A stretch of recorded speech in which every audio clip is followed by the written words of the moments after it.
everybody. Welcome to another edition of Wrestling with the Future. I'm your host, like you meet Angelo, joined by my co-host, Dan the Man Sebastiano. Daniel, how are you? Good, Angelo. How are you doing? I'm wonderful. Baron Von Kelleher. Mike Kelleher, how you doing, brother? I am in a dastardly mood. I am great. Dastardly and great altogether, huh? Yeah, well, when you're a Baron, you're supposed to be like an evil super genius or something. So you kind of look like Snidely Whiplash right now. Hey, you know. And the resident movie maker, Mike Messier, documentarian, filmmaker, actor, producer, writer. This guy just does everything. Glad to be here, Mike, Angelo. what your film company's called? Man and a Camera? What is it? Yeah, pretty much. Man and a Camera Films. I've been using that name for about 15 years now, and it's really the DIY aesthetic. You know what I mean? Just if you have a man, if you have a camera, and these days, men and women have cameras on their phones. So a lot of people can be making films, or at least starting to do something creative in that realm, without a lot of money or anyone else's permission. So I always encourage people that if they have an idea for a film, to write something, shoot something, do something. Don't wait for anyone else's permission. Right. Good advice. Well, I'll tell you what, we're going to talk a little bit about our guest last night. We had an amazing guest last night. Getting a lot of feedback on her show. She's a woman that's not shy about her opinions and doesn't hold back. Of course, talking about Karen McDaniel with us last night, and she is a hoot. Karen was a hoot. And Dan, that was your first introduction to Karen McDaniel. What'd you think? Your maiden voyage, by the way, was your first time out. It was I think it was a great introduction, and it was growing up, he was one of my favorites. It was nice to hear a lot of those stories, and you could tell there's so much more there. I look forward to a chance to talk to her again. And you will, probably in another 2 weeks. I spoke to her today. She's all excited about coming back. Oh, that's wonderful. Yeah. Mikey, what did you take from last night's conversation with Karen? Well, Karen is spectacular, and you can see why Wahoo would have the interest in her as a person, because she's very dynamic, take no BS type of person. And for these pro wrestlers, especially back in the 70s and 80s and 90s, when things were really like the wild, wild west, they needed someone like a Karen McDaniel who was a strong person to balance them. You know what I mean? So sure. It was a good conversation. Baron Von Kelleher, you were with us on the first show with Karen. Mm-hmm. What were your thoughts on Mrs. McDaniel? She was awesome. I just had a really good time, kind of like what these guys were saying, just listening to her stories. And, I would have loved to have been a fly on the wall in some of her really important moments in her life, because she witnessed a lot, and she probably caused a lot of things to happen, if you will. So yeah. Oh, absolutely. Yeah. She's a very unique lady. Speaking of unique, we have a guest tonight that stands tall and above those that are unique, different, and unusual, because he is a successful singer-songwriter, accomplished musician, actor, writer, producer, and he survived the world of wrestling, and that makes him unique and special. That's true. Mm-hmm. And having done that, made his name and his mark. We all know his music. Not everybody knows his name, and that's a shame, but through our show, thankfully, we have actually had requests to have him back, and he is back tonight.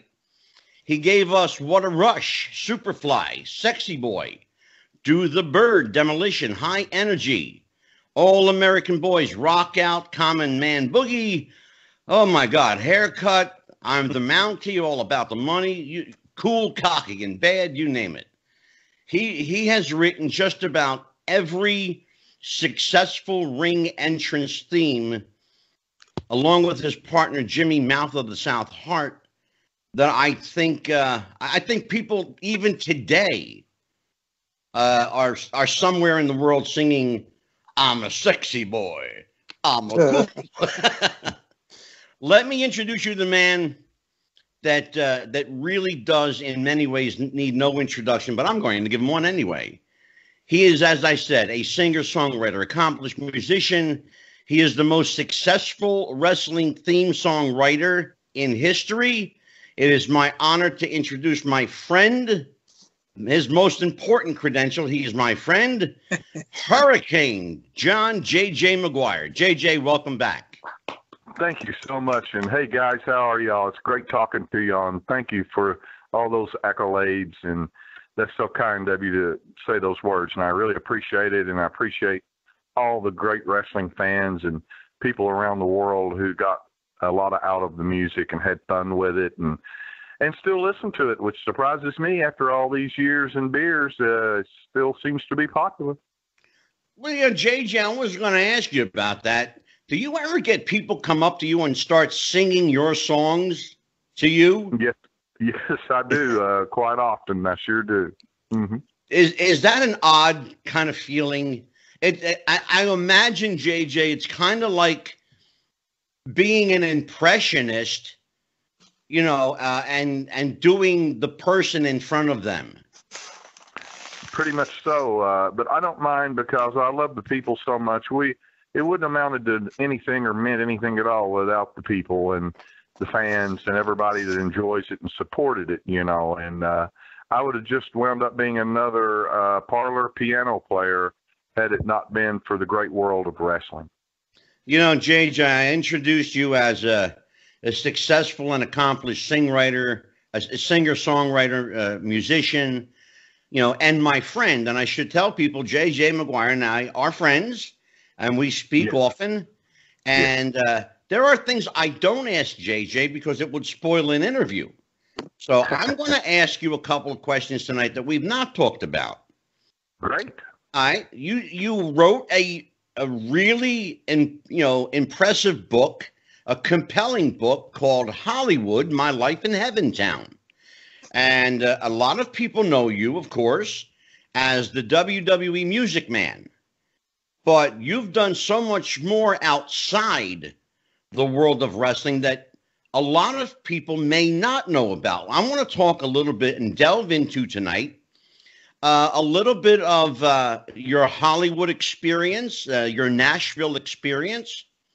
And if you're game, I'd like to talk a little bit about music and wrestling from your point of view as a fan of wrestling.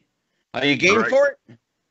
I'm all excited. I've got bells on my toes and rings through my ears. I love it. That's a picture and a half. Yeah.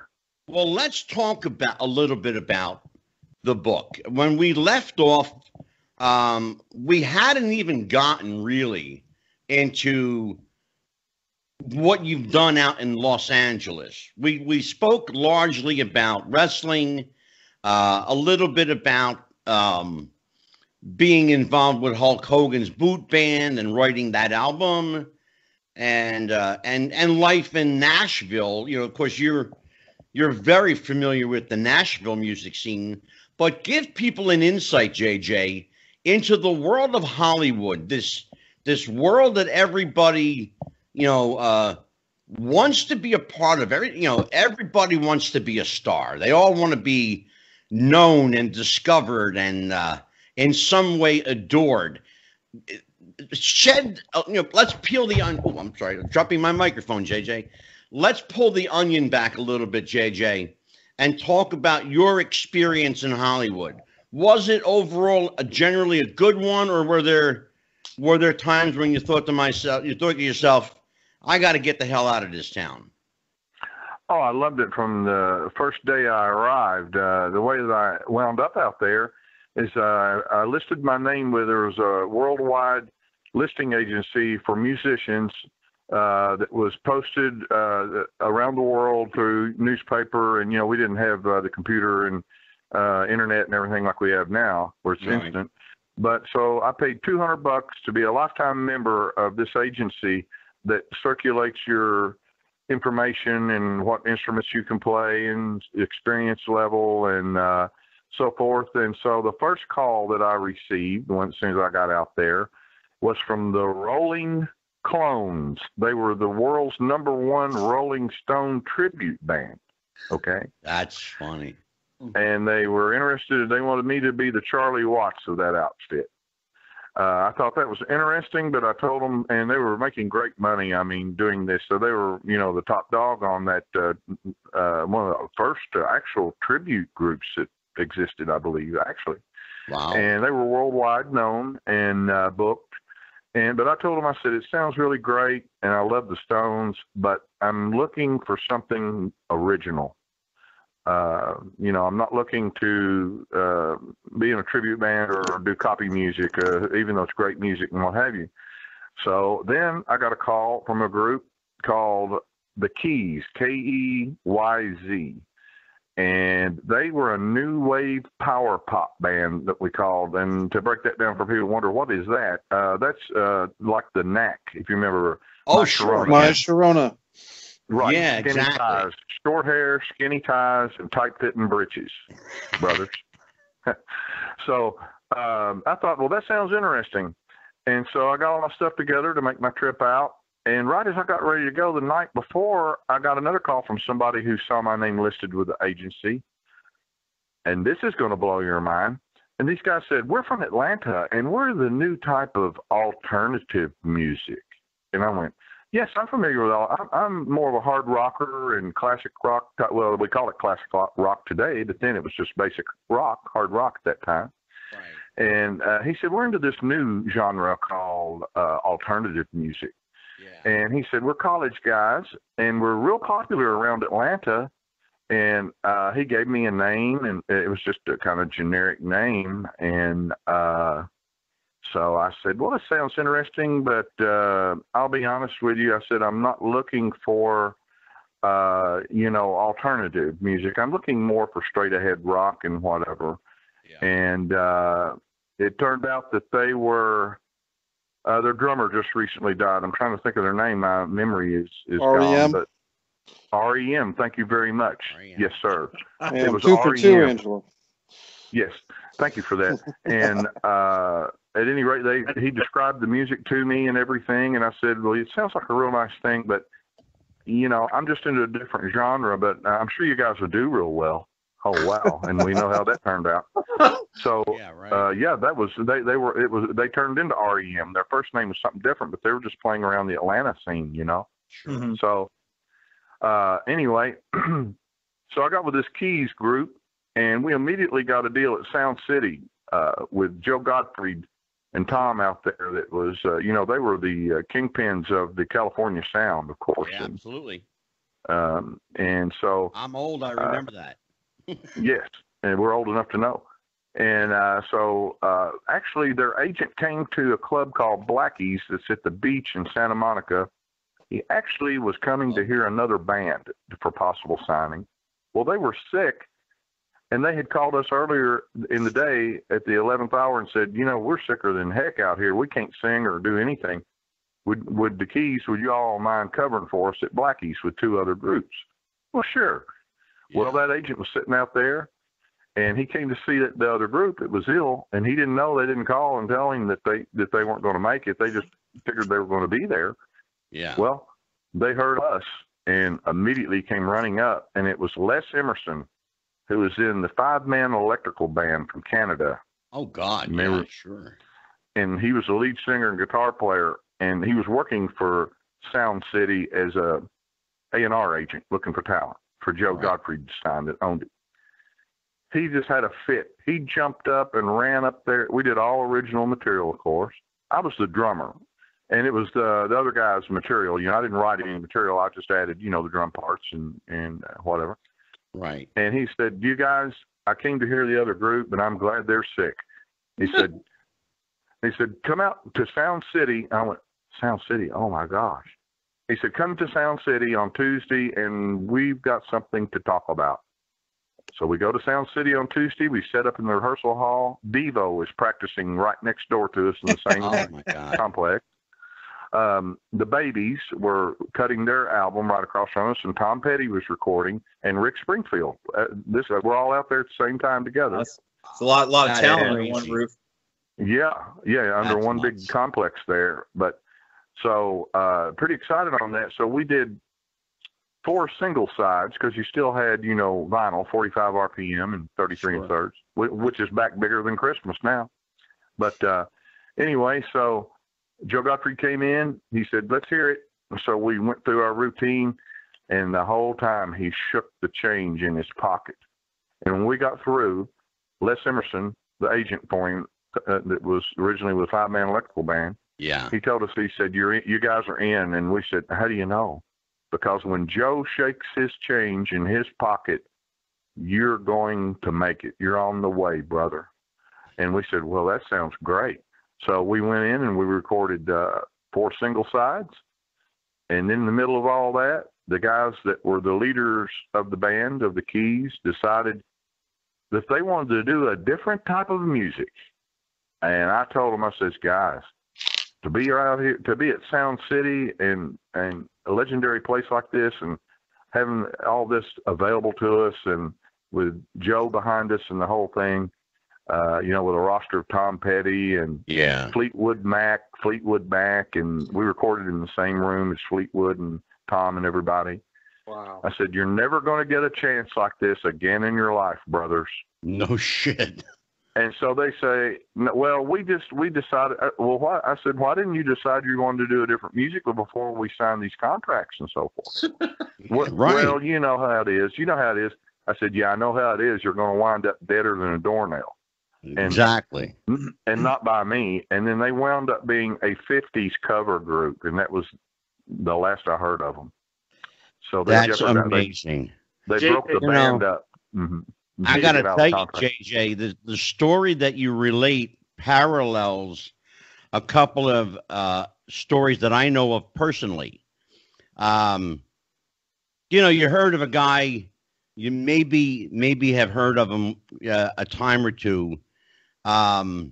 He recorded a few songs called Christopher Robin and Footloose.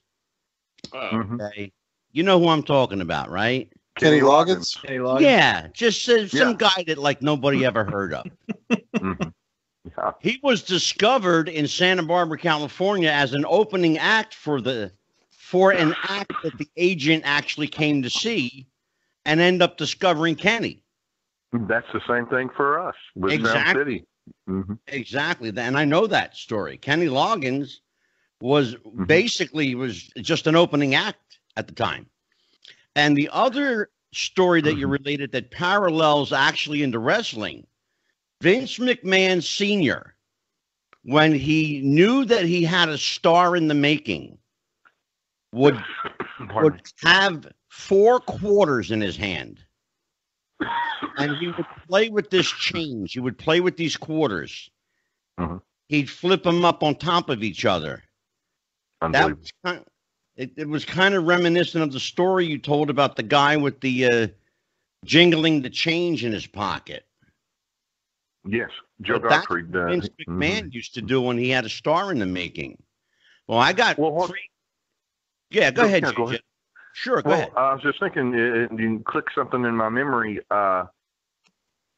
Okay, so after the Goofballs broke the band up to get out of the contracts to do 50s music and never surface again, Jimmy Hart called me because, I had been in the Gentrys prior to moving out there. He said, Maguire, I'm coming to Los Angeles, and I don't know where anything is. He was scared to death, wondering how to get around. He said, you can pick me up at the airport, can't you? Because you know where everything is. And I said, well, sure, Jimmy, I'll chaperone you, no problem whatsoever. And so I set up an appointment with Joe Gottfried, the owner of Sound City. And we went in and we played. Jimmy had a few things that he had done himself in Memphis. And then we had some stuff that he and I had done together in Memphis and played some stuff. And Joe loved it. And he looked at us and put his finger to his cheek and he thought, I know that there's money here, and this is good stuff, but I don't know how I would promote wrestling music. Can you believe that? Amazing, isn't it? Yeah. Yes, amazing. And so he said, give me about a week to think about how this would be marketed.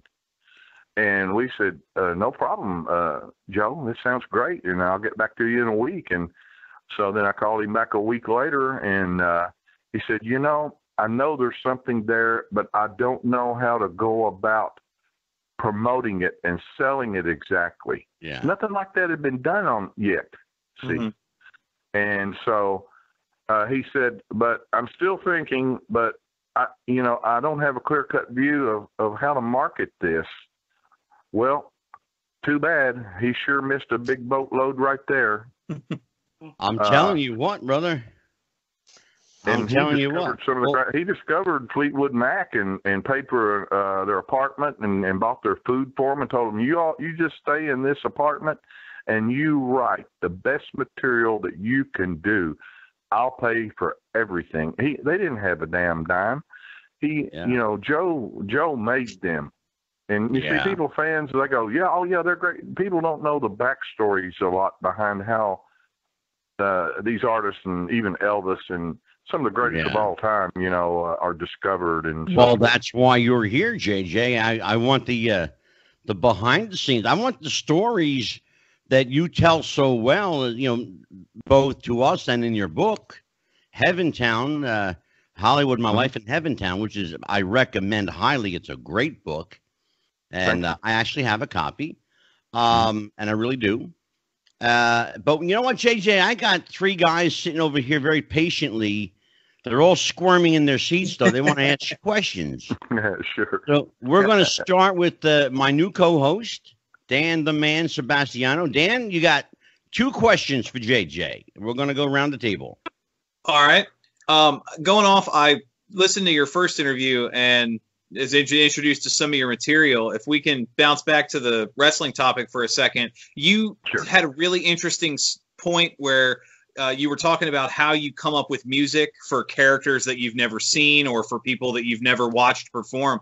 I'm curious, has that ever, how to word this, have you ever written music and then watched it used live and your thought be like, holy crap, that is not the right song for this person at all? Yeah, I mean, have you ever or had that moment where it's like, oh, I wish I had done something? I'm curious how that thought process goes. No, it was just like magic. Everything just fell into place just effortlessly. Vince would come to the back, like I would bring my portable setup, like I talked about on the other show, to the Coliseums and whatever. And we had a room in the back, right next to the, actually had one time I was right next to Zeus. You remember Zeus? And he came in for a while. Yeah, Tiny Lister. Yeah. And so I had a sampler that we were, the super fly. Of course, that's me doing all that, the voice and the music and the whole thing. Mm-hmm. But so I had that sample on my keyboard and I touched that. But then when he went to the bathroom, I went, Zeus, Zeus, Zeus, Zeus. And he came back and I turned that up real loud and all the boys heard that and started laughing and he did too. And he came over and he said, brother, how you doing that? And I said, well, I'm not going to tell you. It's going to cost you to know. But Tiny was a nice guy. But the boys were really, they were jealous of him because he was a movie star and not a real wrestler. But he did a great job, as you remember, for those that can remember. And sure. And but anyway, so point I'm making is Vince would come down, Jimmy'd run out and do a match and whatever, then he'd run back and go, Maguire, have you got all that rhythm section together? Are you ready to go? So I'm going to have Vince come on down. So then Vince would come down and go, Maguire, what do you got this time? What are you and Jimmy doing this time? And Jimmy go, boss, here it is. Here's how it starts. Hit it, Maguire.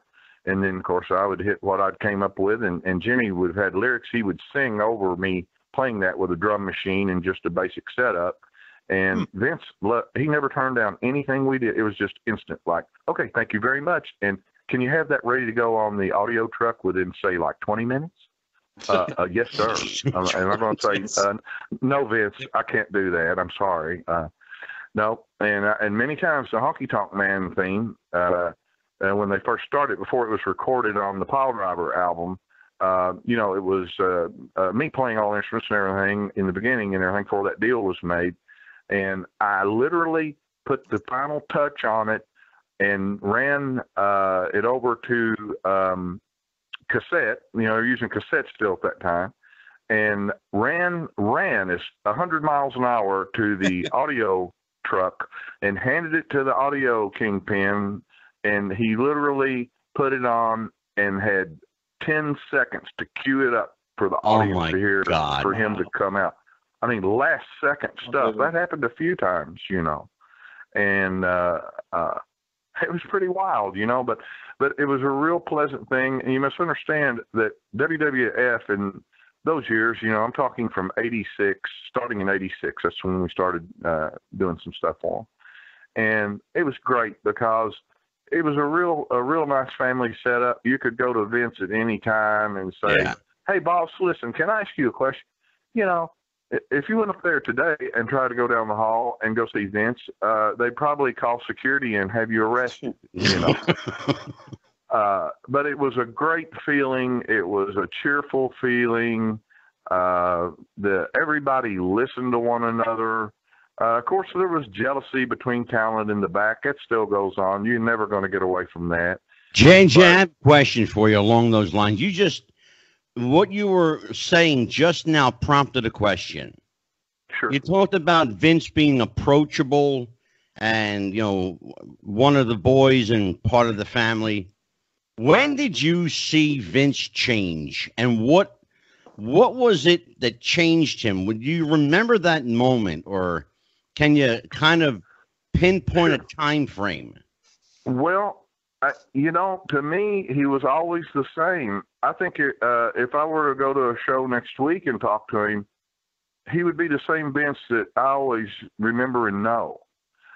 But to me, the Viva la Difference came, to answer your question, is when they went to being a publicly traded company.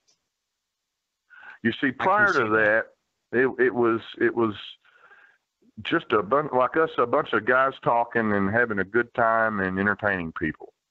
But as soon as it went corporate, per se, in that way, you know, publicly traded company, and you got a board of directors of 90,000 people. Listen, the people that ran that whole company when we were doing all that was basically three people. You had Vince, you had Pat Patterson, and you had Kevin Dunn, and that's what you got. Yeah. And that was formidable talent and entertainment and whatever. But times change and people's desires and interests change, and WWE, you know, they want to change with the times. So a lot of people say, hey, they're still stuck and so and so. But Vince, there's only one person in the wrestling world who knows everything about wrestling. Yeah. And that is Vince McMahon. Period. Yeah, absolutely. JJ, you mentioned Kevin Dunn. You've been around quite a bit of film and television in your career. How does Kevin Dunn fare as a television director? He's unbelievable. He can take an audience of 50 and make it look like 5,000. He's a formidable director and formidable talent. That's all I got to say, period. Baron Von Kelleher, two questions for JJ. All right, JJ. So remind us what year was it roughly when you went out to LA and you were contacted by the Rolling Stones cover band, tribute band? Yes, that was 1979. So the Rolling Stones were still performing and still doing their thing. Mm-hmm. That's correct. Yeah, and they endorsed this group. They liked this group because really it just was advertising for the real thing. Oh, absolutely, and it just helped when the Rolling Stones can only be in one place at a time. It helped keep the world kind of warm and you know, keep it in their minds. So that's great. Yeah. Mm-hmm. Sure, they were all for it. Mm-hmm. I should point out that we have a J.J. Maguire lookalike that performs down the coffee shop down the street, but he sounds like Tennessee Ernie Ford. Oh, well, he must be quite a pea picker then.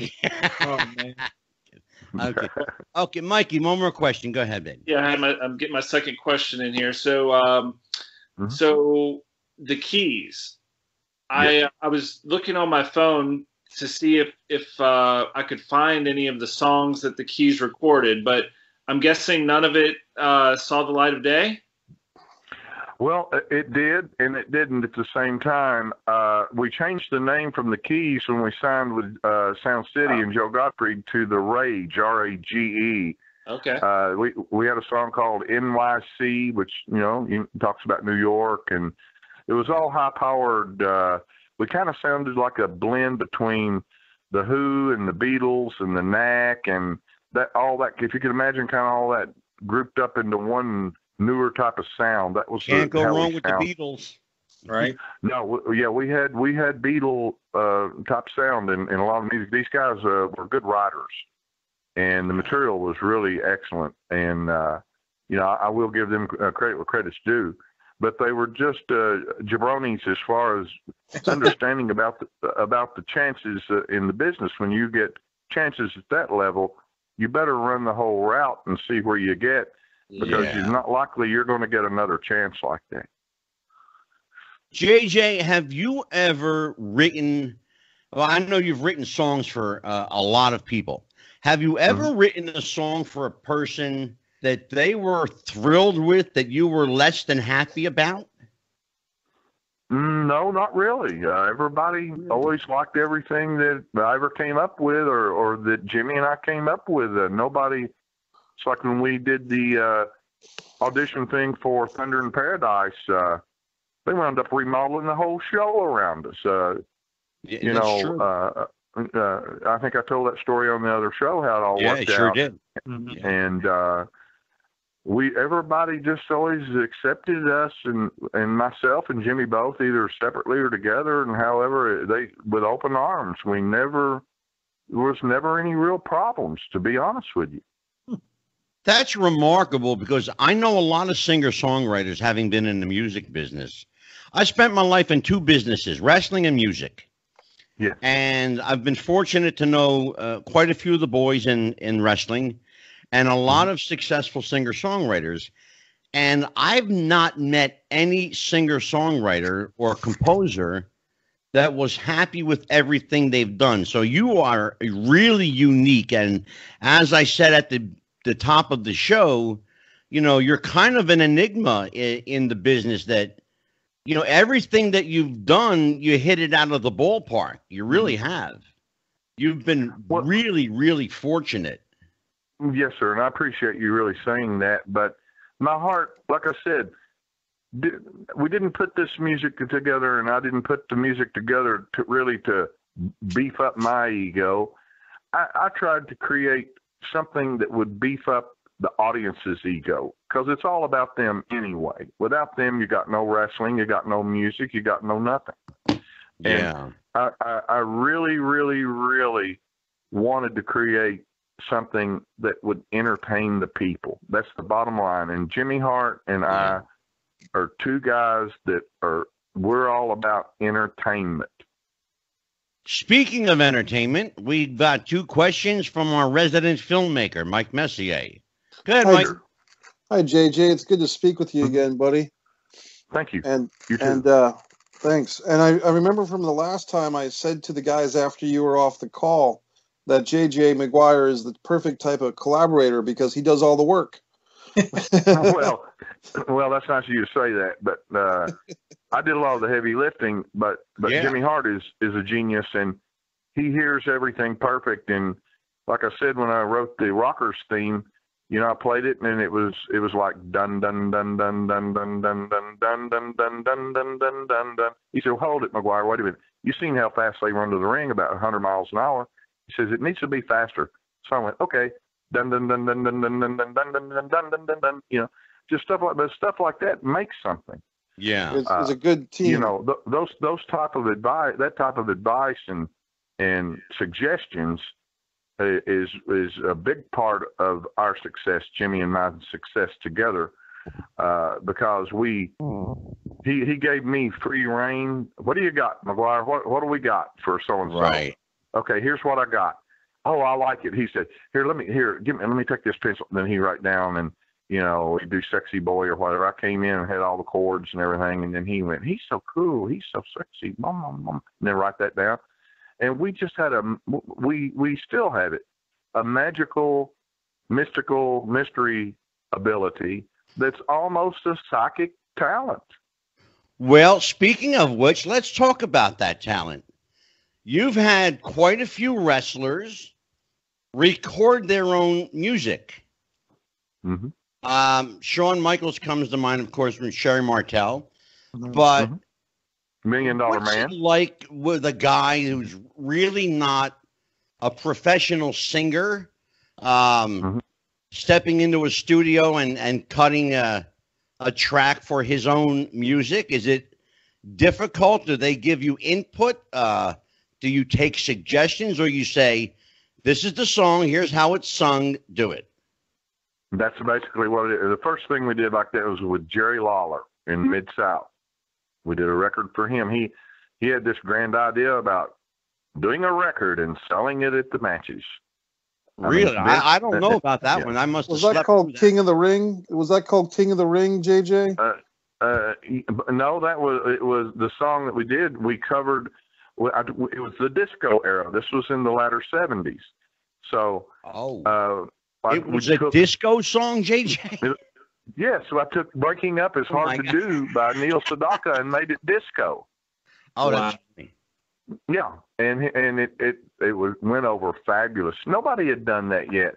WWF or WWF, they didn't have any records. Nobody did. This was a pioneering thing. This is another important thing about Mid-South wrestling that's so important to wrestling history and so forth. Mm-hmm. Yeah. Very important. And even though I'm the music guy, I can tell you that you just look at all that talent that came out of Mid-South and ICW. Yeah. That's your greatest icons that's ever put on a pair of tights, brother. And I hope they save, and they got the money to save the Memphis the auditorium down there, because that thing is that's the birth of modern wrestling, brother. That's all I can tell you. And Mikey Messier, I stepped on your question, so go ahead, ask another question. Well, I wanted to. Now I got JJ. Just you mentioned. I think when you said Mid-South, a lot of us know that as Mid-Southern, which is Austin Idol, Jerry the King Lawler, Jimmy Hart.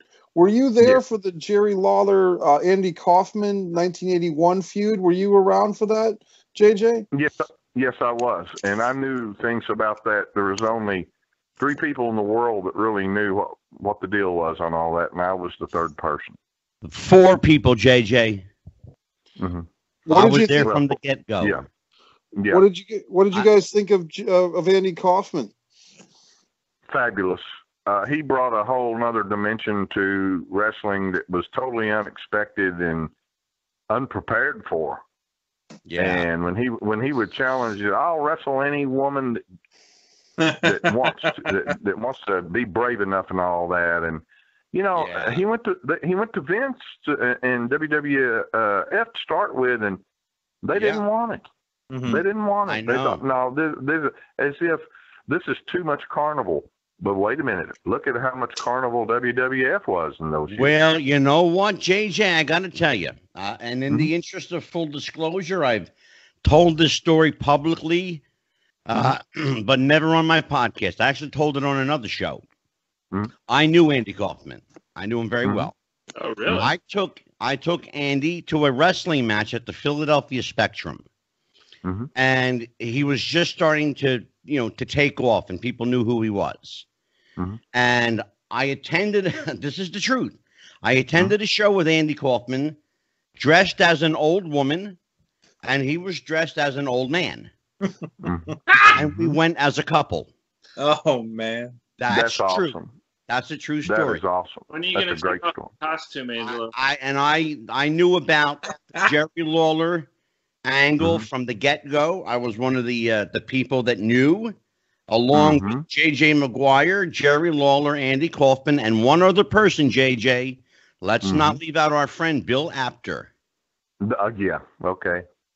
Correct. Well, if I may then, since you were both there and you mentioned the territory at the time, what do you guys think of how that was portrayed, that era, those people in the Man on the Moon film? Do you think they accurately? like JJ said, and I will echo JJ's sentiments, it was wrestling gold. That's Yes. what pro wrestling was. It was, tell me if I'm wrong, JJ, it was sport, it was spectacle, it was showbiz, it was everything that you wanted it to be. That's right, and more. A fan never left any of those shows going, what a jip. That was a jip. I want my money back. I never heard anybody ever want their money back, ever. I'm waiting for one of you guys to turn into Tony Clifton at any moment now. Absolutely. Yes. I actually played Tony Clifton once. I had the feeling you did. I did. A gut I feeling believe that it. was coming. You can't make this shit up. If you don't believe me, ask Bob Zamuda. That Bob Zamuda was Andy's close confidant. That's a fascinating story. I knew Bob.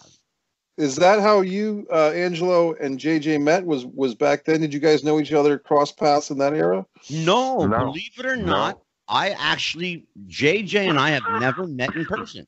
No, never. But JJ and I have a shit ton of mutual friends. A lot. Oh, yeah. Definitely. I wanted to ask JJ, for some reason, there's a song that's on the tip of my mind tonight as we talk to JJ Maguire, and it's Coco Beware, the Birdman. Because when Angela was asking about the wrestlers singing, Coco, who also came from Memphis wrestling, Coco Beware was probably the best natural singer of the bunch as far as the wrestlers. Would that be about right? Yeah. He did a great job on Pile Driver. Now, we didn't write Pile Driver for him, though. That was written by someone else. I can't remember who wrote that exactly, and I have to look it up. But what about the Birdman song? The Birdman, bird, bird, bird, bird, bird, bird. Yeah. I wrote it and played it all, and Jimmy wrote the lyrics. And I produced it and recorded it all and did the whole thing with him. And he did the lyrics. It's a very upbeat song that really matched Coco's character because you knew that Coco 9 times out of 10 wasn't going to beat Nikolai Volkov or Butch Reed, but he'd put up a good fight and he'd go in there and it was very upbeat with Frankie. But he was entertaining doing it. That's the whole point. There you go. Thank you, Angelo. Thank you. That's the whole point. It didn't matter if you won or lost because in wrestling, wins and losses, I don't care what Cody Rhodes says. I'm sorry, Cody. I love you, but wins and losses don't matter and titles don't matter. They're props. In wrestling, it's all about the spectacle, the sport, and the entertainment. It's, it's to steal a line from JR, Jim Cornette likes to steak and Vince Russo likes to sizzle. Well, wrestling is both. It's steak and sizzle. That's what real wrestling is. It's, it's sport and spectacle. That's what it always was. And I hope one day, I really thank God, listen to me. I hope one day that it returns to that. Because what I'm seeing now, and actually, JJ, I'm going to ask you about this.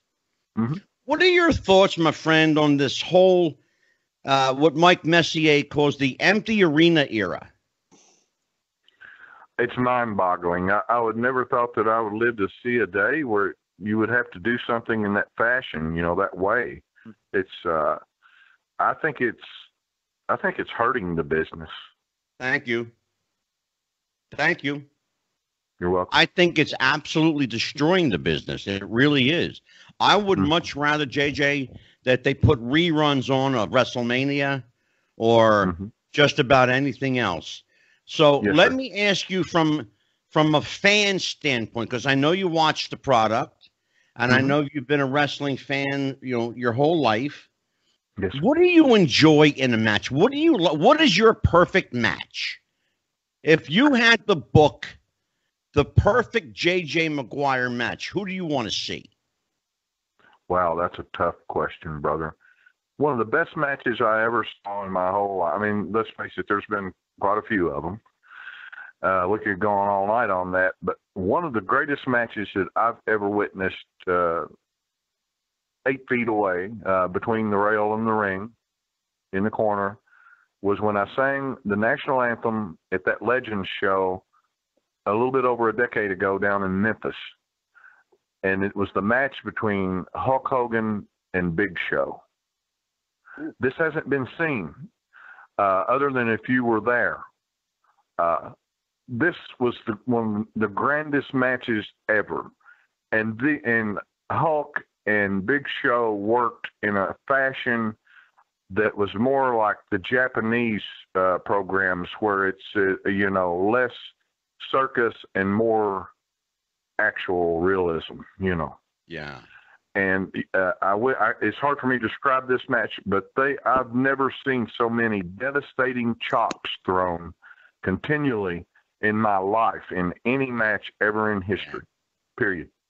It was a fabulous match, but VH1 filmed it all for part of Hogan's show or whatever, but they only used a little tiny clip, but they wanted to put it on as a whole feature thing, but they claimed that this was before a lot of, the current digital stuff where you can burst shots and, as your filmmaker friend there knows, that you can do things to help scenes that were too dark and whatever.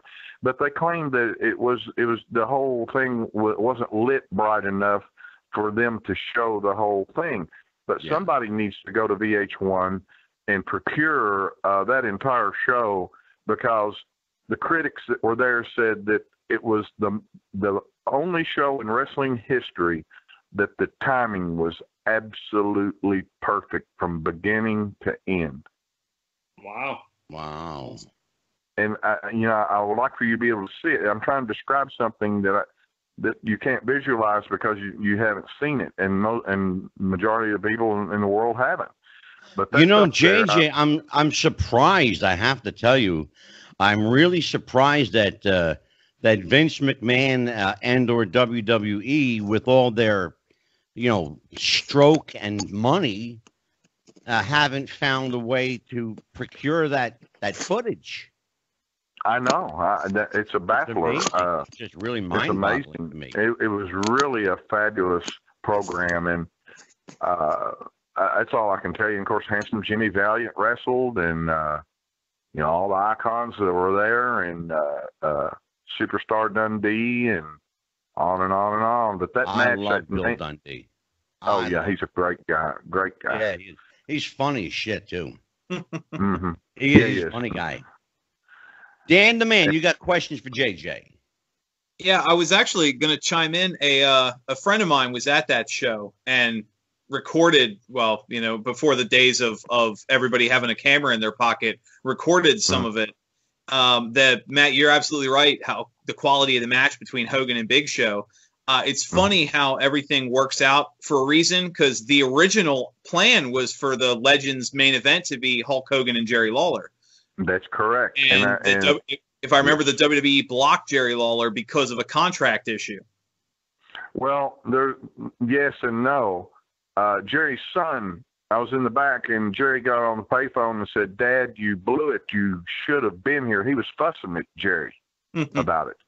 He said, "No matter what, you should have been here, because this is the show of all shows, and you weren't here. And you're the king of Memphis, and it's a mistake, Dad, that you didn't come." It was his hometown. Yeah. He's the king down there. Only had two kings, Presley and him. Exactly. And, but his son was really upset with him, and I heard the whole conversation. I was just standing not more than 8 feet away and listened to the whole thing. And he was really talk upset about Elvis in a minute too. Is that Scotty Too Hottie? Isn't that his son? No, Brian Christopher. Yeah, the other one. Yeah, Okay. Brian Christopher was on the show. That's correct. Was that 2002? Was that the era of that? That sounds right. I'm not real sure. It's been so long. I haven't really looked at it. I can't remember the exact date on it. That sounds right. Mike, I think it was 0102. Right around because there. Jerry Lawler you're had right. that 6-month Right, sabbatical. Jerry Lawler was gone from WWE for about 6 months around WrestleMania 17. Yeah, they had, if I remember correctly, they had fired his fiance wife, and he quit in protest. Stacy the Cat. You guys know what you're talking about and know the history of wrestling well. Now you tell me, Jerry Lawler standing there looking at Hulk Hogan, the only thing that looked almost as simple-minded was The Rock and Hulk Hogan. Hulk just makes these people look like midgets. Yeah. Lawler would have looked like a child up there next to Hulk. And the real thing is he feared that. He knew that Hogan would overshadow him in his own domain. Mm-hmm. Yeah. Was it, JJ, was it really like that ego thing? You know, I have met Jerry a few times. I actually ring announced a couple of his matches here in New Jersey. He's always been a great guy with me, but I have heard, and you probably would know better than I, but I have heard that he could be difficult to do business with. Well, he was like, he ran the programs the way it was his show, period. Okay, and you did what the king had laid out, that's what you went with. And you didn't variety from there or argue. You just did. It's like being in the military. This is your mission. Get going. Yeah. But Jerry was nice to me. Like I told on the other show and everything. He's always polite to me and everything, but I wasn't a wrestler and I wasn't wrestling for him and whatever. But he's in just regular day-to-day life, you wouldn't meet a nicer person than Jerry Lawler. You know, and I think that may be the common bond, JJ. You and I are not wrestlers, and I think he does treat, you know, non-wrestlers different than, you know, the quote, the boys. Dan, yes, you got a question. I Go ahead. Yeah, I was kind of hoping we could circle back, talking about everything as far as it's kind of fallen into place. One of my favorite music stories, you'd mentioned the Beatles earlier, was when they were filming what was at the time 8 Arms to Hold You. At the last second, they changed the name of the movie to Hard Day's Night and basically called John Lennon on a Saturday and said, Monday morning, we need a song called Hard Day's Night. And on demand writes a hit. You were talking about how you threw the honky, you know, the honky tonk man, and how you were able to throw music together. Do you have any thoughts or stories with that where you something just clicked, everything perfect, bam, bam, and you look at the product and like everything just flowed, you know, that hit on demand pretty much? I'd say a Demolition theme.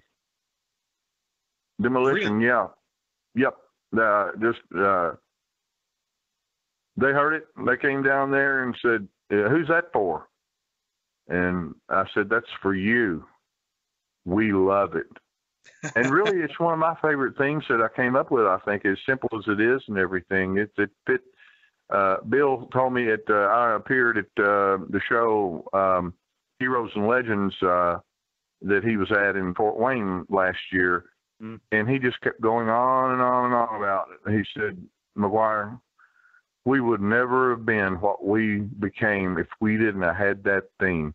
I said, listen, man, if y'all came out with kazoos playing, you would still be one of the greatest of all time. The music didn't make you. He said, no, the music did make us. The music added what we didn't have. JJ, I am actually going to go there. Have you, I want to ask you this in kind of in a two-part way. Sure. Have you written music that you knew internally would get someone over, or have you written music that you knew someone needed in order to get over? I'm the Mountie, and then I'm not the Mountie. Okay. Now, if he got up there and sang an Elvis song, would that have worked as well? No. It was a special custom song just for his goofy character, you know. Yeah. I think that's an answer to your question. Is it hard to write music for a comedy act? Let's be honest about it.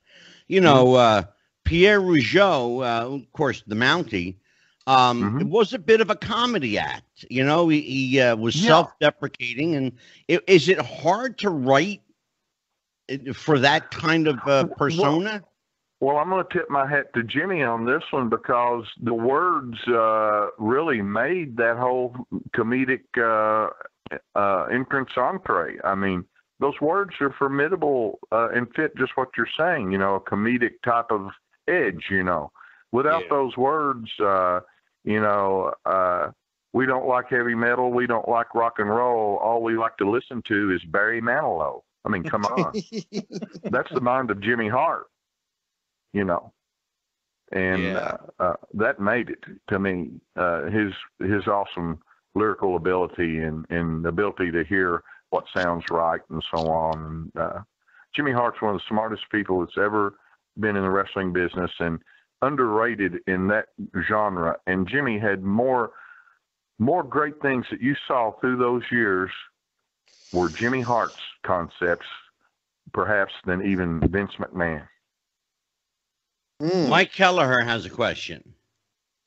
Well, so, you talked about WWF not having any records at the time, but I actually just recently picked up the WWF record, and it had Rowdy Roddy Piper, Brutus Beefcake.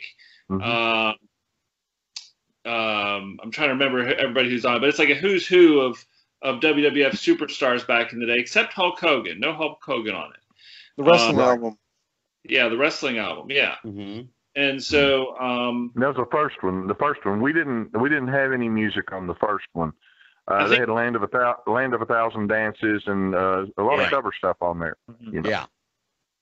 And then they realized, wait a minute, we do a lot better to have our own handcrafted themes that that they can sell and make money on and blah blah blah. You know.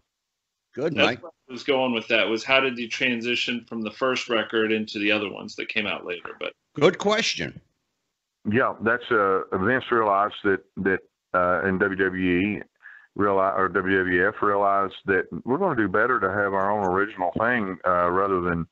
And see, they ran into a licensing problem with Eye of the Tiger with Hulk Hogan because that was Survivor, and they wanted the company wanted big money every time it's played, and so Vince just got to thinking, wait a minute, Jimmy Hart and his partner Maguire, they know how to do this kind of stuff too. And of course, they had Jim Johnson was doing stuff for them when they were just a local, low budget.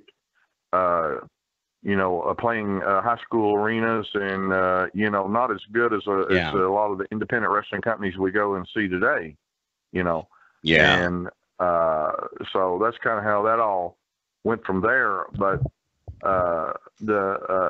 we just came in. We were lucky that we were able to come in at a time that we did. And when all those future greatest of all time icons like Hulk and everybody coming in, and they were coming in so fast that, I mean, I was burning up my equipment quickly because there's so many talents coming in and needing so many themes so fast that, and Johnson, he took a job doing music for Deep Space Nine, the TV show. Yeah. J&J, did Vince McMahon or WWE at any time ever petition for membership into BMI or ASCAP? Well, the publisher, which was Titan Sports, the publisher can be with every organization. They can be with BMI, ASCAP, and CSAC. But a writer has to choose one of the three. You can't be a writer with all three. You got to be with one or of the other. And so, who were you and Jimmy with? I made the deal on everything for it all. I got us with CSAC because CSAC was an independently owned company, and they actually gave advances to where that BMI and ASCAP, they got, when they would mention the word advance, it really wasn't the truth. What it is they told you, they told me, they said, well, we'll take you over to the bank and we'll co-sign any kind of loan for you. Well, what the hell? What kind of deal is that? Let me call a mafia buddy and make a deal. The interest you'd have to pay back is ridiculous. Unbelievable. And so I said, no, thank you. So I called CSAC, and like I told on the other show, for those that didn't hear it, I'll tell it again real quick. The Pile Driver album came out. We had our first 3 songs on there: Demolition, Honky Tonk Man, and Jimmy did a song we wrote called Crank It Up. Yeah. And so I called ASCAP and BMI, same old thing. And a lot of my friends that had signed to BMI and ASCAP, they were crying about their royalties being late and being cheated out of money. And I'm not saying that they're cheaters and liars and so on, but figures lie and liars figure. So there you go. And So I called CSAC, and they CSAC was actually the first performing rights society. It goes all the way back to Woody Guthrie. Yeah. And so I said, "This is J.J. Maguire." I said, "Myself and my partner Jimmy Hart, we're doing a lot of music for WWF right now, and which is a pretty big outfit. And one moment, please." And the phone picks up and goes, "Hello, this is Tom Casey, Vice President of CSAC. JJ, how are you?" And I went, "Tom, I'm okay." He said, "You won't believe this, but I'm sitting here holding the Pile Driver album. I picked it up on my lunch break, and I just come back to the office, and I've just been listening to it, and the receptionist dialed up and said that you were on the phone, and I'm holding the album in my hand as we speak." That's wild. awesome. That's the truth, too, God's truth. And he said, "We can make any kind of deal within or without of reason. Can you be down here next Tuesday?" I Wow. said, "I can be down there tomorrow if you want me to." Be there in 5 minutes. Yeah. Yeah. So I went down on Tuesday and made our deal for us. The first part of the leg of the deal, and of course we were burning it up. We were on all the outlets, on major networks, in all the coliseums and auditoriums around the world, and yeah, I mean, there wasn't any problem at all. So I made the deal. I'm the guy that put the whole deal together, and then I had to deal with WWF. They were dumb on the record business because they weren't dumb on the wrestling business, but they didn't know shit from Shinola about really the record business. Yeah. So I had to enlighten them to a lot of aspects of that, and I guess what bit of music that Johnson had done for them, he had done it all through his auspices and everything. Truth be told, Jim Johnson actually probably made more money through the things that he wrote than Vince and them ever made. And then by the time they finally figured that out, it was a whole other show. And then we had 96% of all WWF music from late 80s up through 2000. Amazing. So, but I was the guy that put the deal together and everything. And Tom Casey was a wrestling fan and knew the business, and he was a sports genius, and he could tell you how far of a hit that any baseball player made from the beginning of baseball in history. He was just a genius on stats and a great guy and loved wrestling, and that's how it started, and we went from there. And I wound up making millions of dollars for WWF, WWE, and for Jimmy and myself, and CSAC, because CSAC was able to sell performance licenses that would around the world, and that was gigantic revenue. Huge. JJ, we got a question from Mike Messier, then we're going to go to Dan. It's, funny, JJ, I forgot to mention on the last show, I was actually in a rock and roll wrestling band for a short period of time. We were called the Figure Four, and we had a couple of good songs. I was the singer. We had a Title Shot. We had a song called Battle Royal. But my bandmates at the end of our very first show wanted to catch me off guard. They started playing the riff to the Demolition theme song just to challenge me, and lo and behold, I was able to rattle off a good portion of the lyrics spontaneously to honor Demolition in a spontaneous cover of your music. Now, we didn't have ASCAP or CSAC there in attendance to get your commission. I'm sorry, but we'll look into that. No problem whatsoever. I'm glad. I thank you for doing that. Yeah. Well, it was just when it's not really hyperbole to say that these songs, the Birdman, Coco Beware, Crank It Up, that the Young Stallions used to irritate Jimmy Hart. I remember that quite well, that they brought the music in for the Young Stallions to annoy Jimmy Hart for a babyface tag team of Paul Roma and Jimmy Powers. But it really is the soundtrack of our lives and our childhood. But I wanted to ask you a question, kind of an existential question. You've dealt with Hollywood, you've dealt with actors, you've dealt with wrestling people. Can you speak on kind of where that line between ego and talent can get blurred or overlap, because you're a very humble guy. You tell it as it happened. You don't have any braggadocio. But having been around actors and wrestlers myself, sometimes there is some ego and vulnerability with these type of high-end people. Do you have any thoughts on who's got the worst type of egos, or who's more vulnerable? Or yeah, what do you think? Well, that's a great question. I'll have to tell you.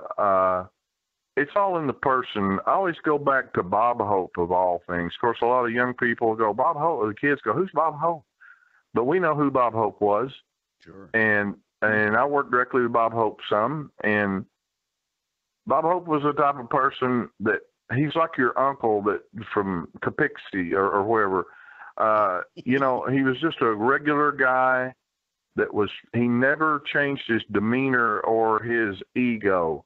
Though he was the biggest comedian, one of the biggest comedians that's ever lived, and talents that's ever been in show business, film, and everything. And I found that the greatest stars were the most humble people. Mm-hmm. That's my experience of working with Alice Cooper and he and on and on and on and on. These greatest stars were really extremely normal, humble people, and that's why they lasted so long and kept their fame until they passed away or whatever. They were humble. They were normal, acting, humble people. That's all I can tell you. Bob Hope was just like, when he came to Glen Glen Sound, and met him at the door and said, Mr. Hope, welcome to Glen Glen. I'm in charge of taking care of anything that you need. If you want phone calls you want down there on the sound stage, or what food you want brought down, or do you not want any call, you know, however you want it, we'll fix it. And I said, he said, first of all, John, I'm not Mr. Hope. Mr. Hope was my father, and he's dead. I said, well, could I call you Uncle Bob? He laughed at that, and I thought, oh my God, I made one of the funniest guys that's ever lived laugh. And I thought, what another example of my life in Heaven Town. That doesn't really mean Hollywood per se. That does mean part of Hollywood. But what it really means is that all these events that have happened in my lifetime have been just like I've been living in heaven. Yeah. It's all been positive and happy, and you know, I've had my share of blows and things, but not related with the music or the show business. You know, just right. Had some health issues at one time and different things. But I found that the greatest stars, most of the greatest stars, were very humble people. JJ, you know, Mikey so appropriately says that you are a humble guy, and I appreciate that. I do. I thank you. I don't know how to perceive that. I you know, when people say, and people say, if I had $1 for every time somebody's told me that your music is the fabric of my life, if I had $1 for every time I've been told that, I would have maybe a quarter of as much money as Vince McMahon. And well, it touches me because it's hard to believe. Yeah, it really is. But you know what? You've been incredibly successful. How do you remain humble? What do you do to stay grounded? Well, I always, when I had time off and whatever, I always returned home to my parents and my family. And my parents, I wasn't born until they were 42 years old, and my dad was a World War II veteran.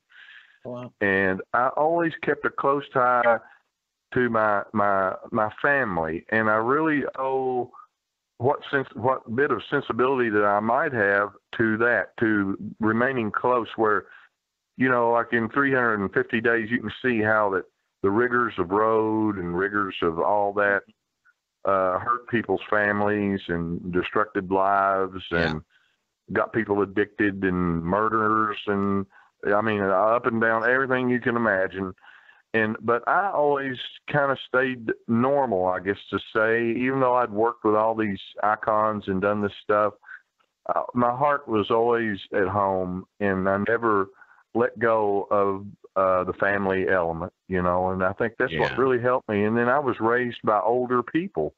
My parents are old enough to be my uncles and aunts or whatever, or maybe my grandparents. But I was fortunate to be molded by older people that were good, honest, solid type people that really gave me a good foundation. That's all I can tell you. And it doesn't hurt that you're from Kentucky, which is, that'll keep you humble and grounded. We should tell people that you were not born with a gold spoon in your mouth. Things were tough. No, I wasn't.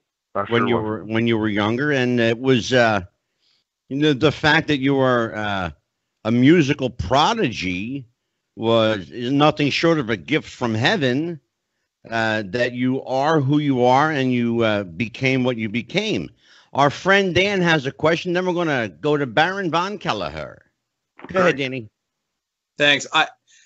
I think it's awesome to continue Mike's sentiment that how really just grounded and real you seem. I've had the pleasure of speaking with a lot of musicians in my life, and you definitely stand out as somebody who understands and appreciates life. And Mike nailed it when he said that, your music was the fabric of our childhood. I mean, everybody knew those songs.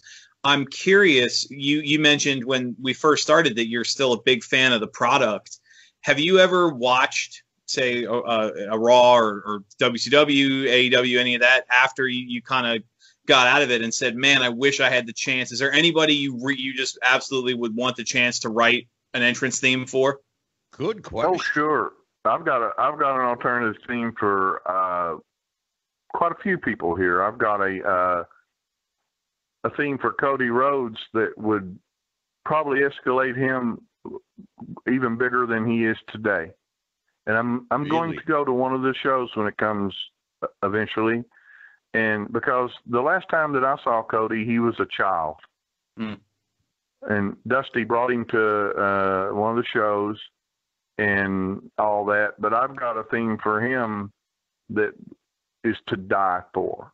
Now, I know the fans like Kingdom and everything, but the reason they're going to like whatever he comes out to because he's who he is. And he gives the people the spectacle and the entertainment value we've talked about. But I have a theme here for him that it starts out, the first verse says that he's much more than just a common man. That's the first line. It's a jazzy, Angelo would love it. It's a jazzy type, simple 4-instrument thing that's very simple and whatever. And I wouldn't mind doing a theme for Tessa Blanchard. Really? And I talked to Tessa at that when I appeared at in New York at the big event back in November. And I've got something that'd be great for her too. But of course now AEW, they hired Mikey Ruckus, and Mikey Ruckus does excellent work. But Mikey Ruckus is more of he's not really to me.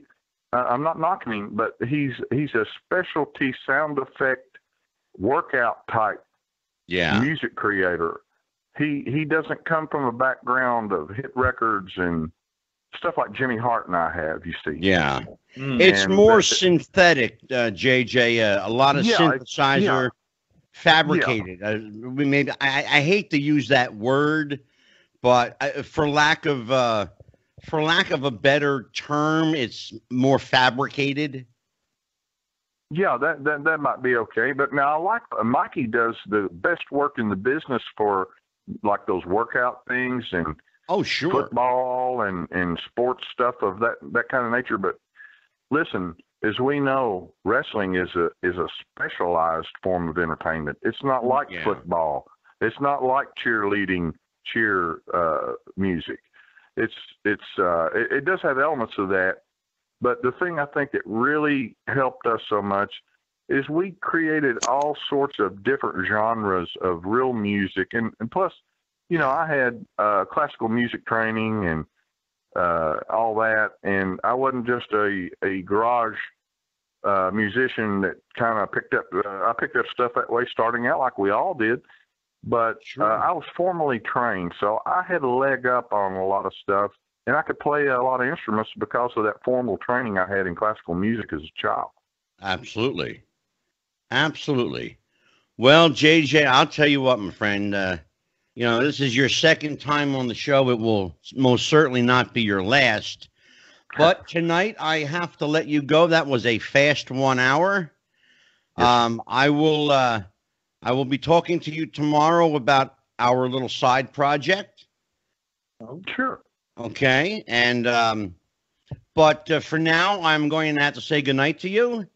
And there's so much to cover with J.J. Maguire. I mean, you're talking about, a fullness of life. We had J.J., we had Karen McDaniel here last night, the late Wahoo McDaniel's wife. Mm-hmm. And talking about, squeezing a lifetime, 3 or 4 lifetimes worth of living into 58 or 63 years or whatever it was that Wahoo lived.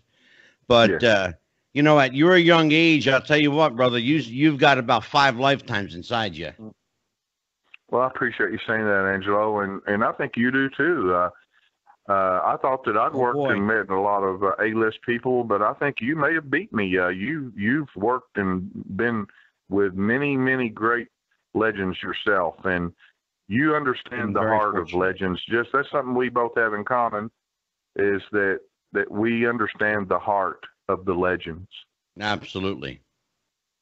Absolutely. JJ, you are my friend. I love you, brother. I am going to let you go, and I'll talk to you tomorrow. Sounds great. And you guys have a good evening, and thank you so much for all the comments and accolades. And I'd just like to say God gave me talent, so I took it to the greatest show on earth. I traveled the world with the greatest of all time. Unbelievably entertained people of color in all walks of life. Who knew that wrestling is such a powerful force? I think we all did. Well said. Amen. Yes, sir. Testify, brother. Yes, sir. Thanks, JJ. Take care, JJ. Thank you. Yes, sir. Y'all have a good evening. Thank you very much. You too. Thanks, sir. JJ. Mm-hmm. Take care. Yes, sir. Bye-bye. Good night now. Bye-bye. Wow. Great, great interview. I'll tell you what, whenever JJ Maguire is with us, he never ceases to amaze me. He pulls out these stories from his life, and he's barely scratched the surface. Right. And we've had him here twice. Well, Angelo, tonight we learned about your Tony Clifton moments, and I want to hear more about that at some point. That's exactly where I want to go. Right.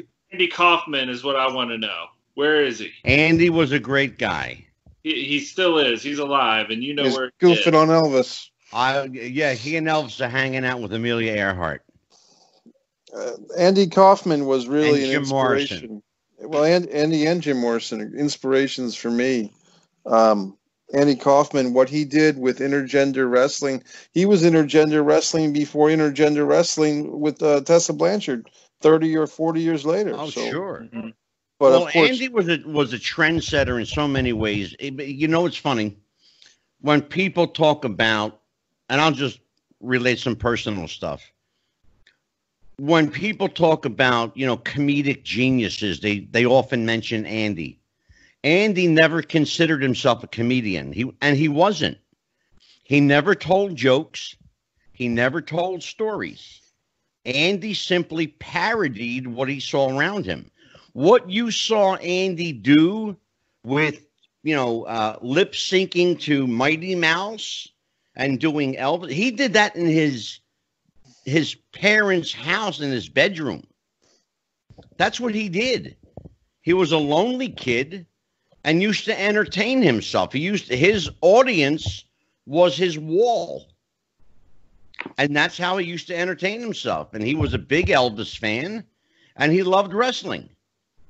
And he used to, as I said, entertain himself by putting, the Mighty Mouse record on and lip syncing to it and doing the pantomiming the actions, What you saw was Andy. That wasn't a comedian. Now we would call somebody like Andy a performance artist. right. But he really was just a really laid back, very soft spoken guy with a wicked sense of humor, brother. I'm going to tell you what. He had a wicked sense of humor.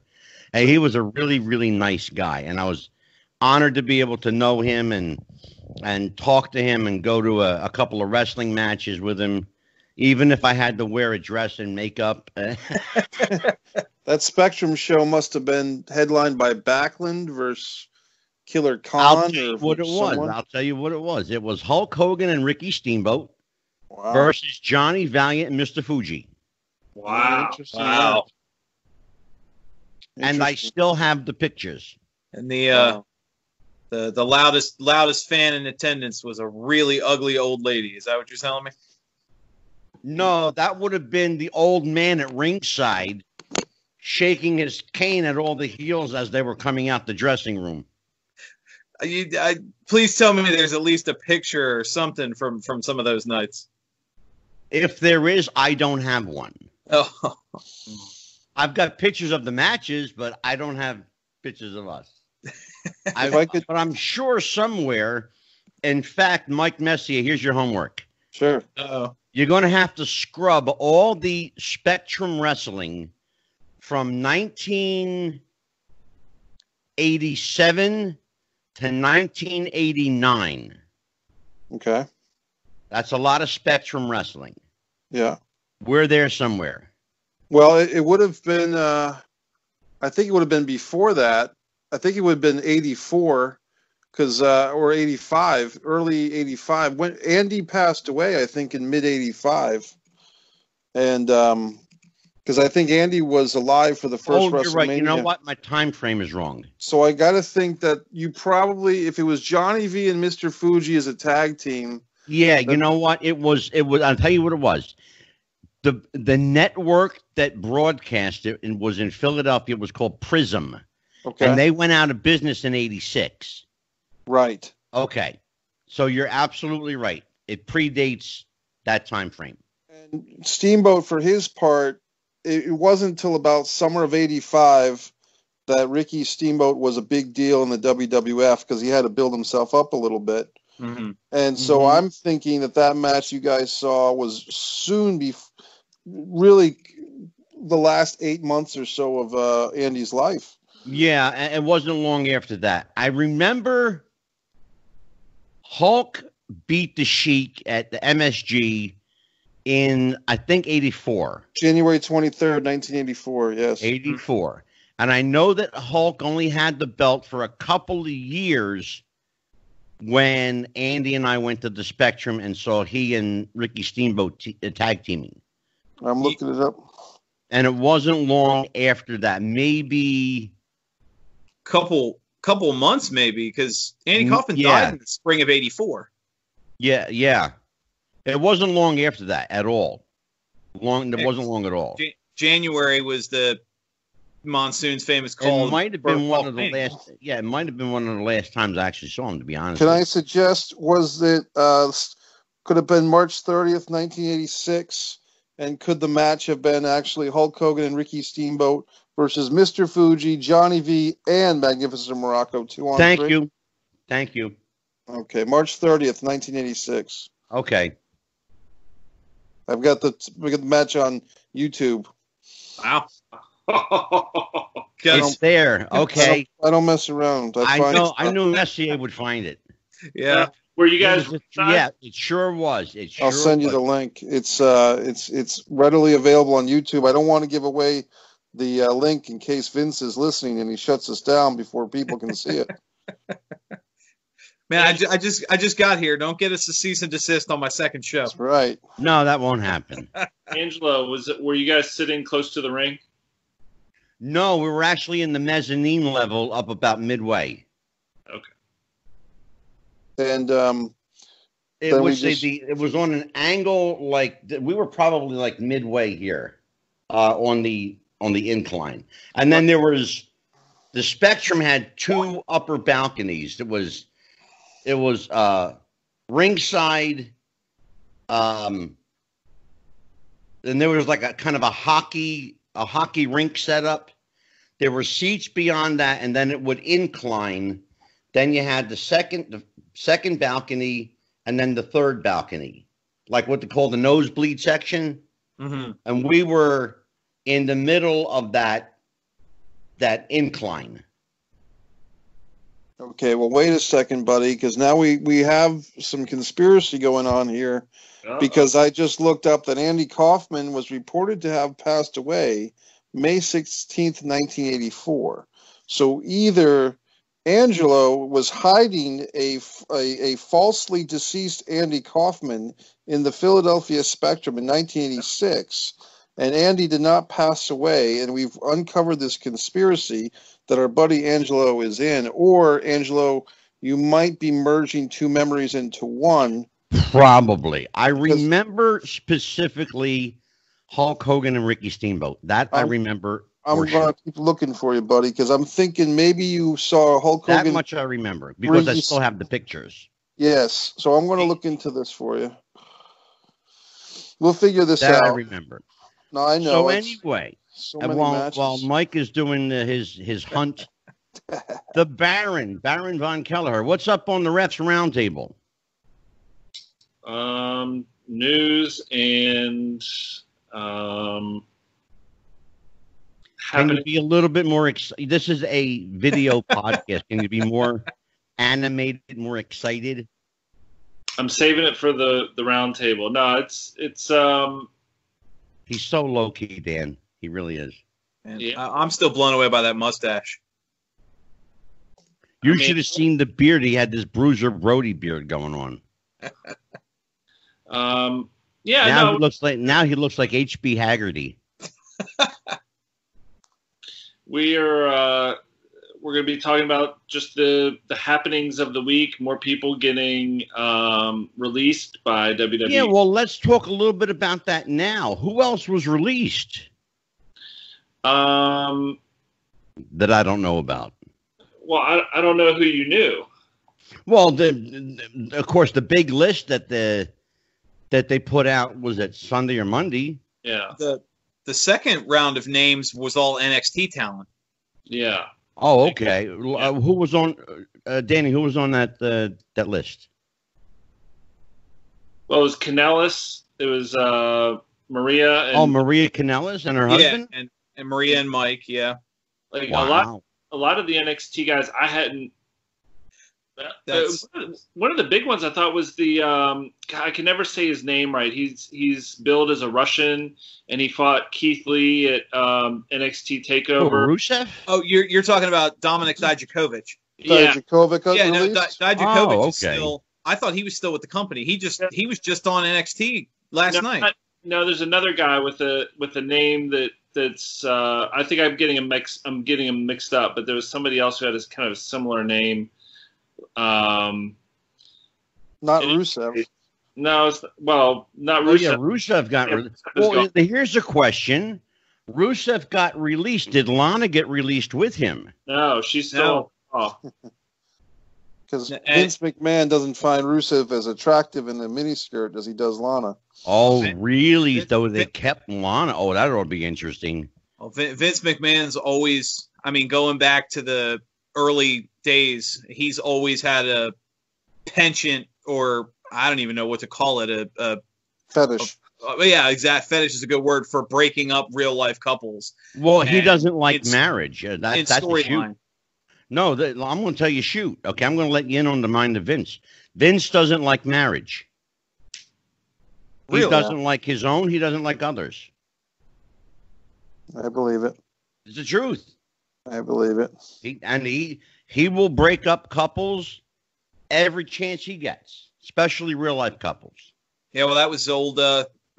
Randy Savage said that he said the worst mistake he ever made was doing a angle with his wife. He said Vince talked him into doing an angle with his wife, and by the time it was over, he didn't have a wife anymore. Yeah. Well, Vince likes to play divide and conquer. Mm-hmm. Vince knows that there's power in numbers.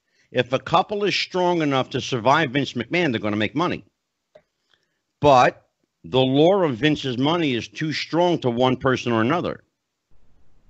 Yeah. That's the bottom line. And I'll go on record as saying that.